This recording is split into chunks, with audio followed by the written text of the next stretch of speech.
Ever wonder how some sections reveals itself as you scroll through a website? In this video, we're going to make one in Webflow. We'll start from here, a background image and a headline.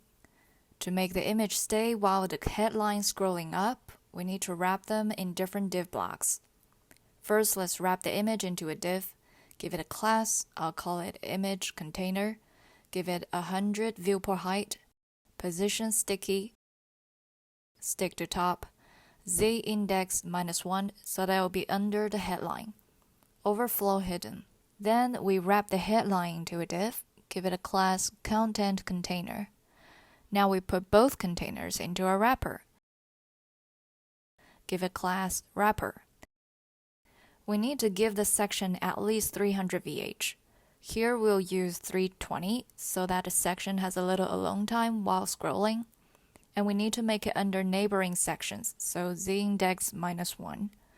Change top margin to -100 VH so the section is there when the previous section scroll away, and change the bottom margin to -102 so it will still be there when the next section scroll up. Now we go back to the content container, give the container 100 VH, flex, center, center to center the headline, and now we try preview. So basically it's working. This is the basic structure of a review section. So what if we want the headline to scroll to the center of the screen and stop there for a while? Well, that will be just another layer of the same structure. First, we wrap the headline in a div. Make it sticky to the top. Then we add an empty div, class content spacer, and make it 100 VH.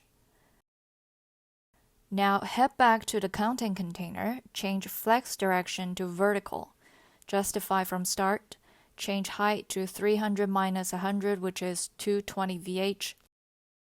Now we can make the headline center again, give it height 100 VH, flex, vertical, center, center. Preview. It's looking pretty good. And we can do something more. Before that, if you find this helpful, click the like button and subscribe to help my channel grow. Back to the video, we can try to make this headline fade down. Make the text go the other direction can be interesting, and it looks like it's welcoming the next section. So we can do it by adding an interaction to the spacer. Select the spacer, go to interaction, add element trigger while scrolling in page, play scroll animation, add an animation, give it a name. We only need to add two parameters. One is to move the headline down, the other is to make it fade. So with the headline element selected, add move Y direction 0.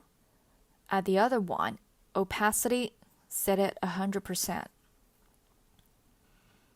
Now drag both actions down to about 5% so that the headline can stop in the center for a bit before fading down. Turn on live preview, try scrolling until you see the next section covers the headline.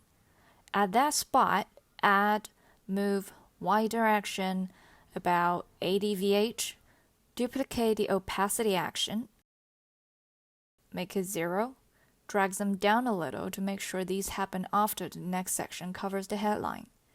Duplicate, drag them down, duplicate again, drag them down. Change the numbers back, so when the next section scroll up to the top, the headline can be back to how it was. And we can delete the last move action. Now save and preview. It looks elegant. Now try wider screen for more immersive experience. It's working, but the background image is not centered. So we can wrap the image in a div, give it a class, make it a flex box, center the image, give it height and width 100%, fit the image cover, and final preview. Now it works on every screen. If you like this video, give it a thumbs up, and I'll see you in the next one.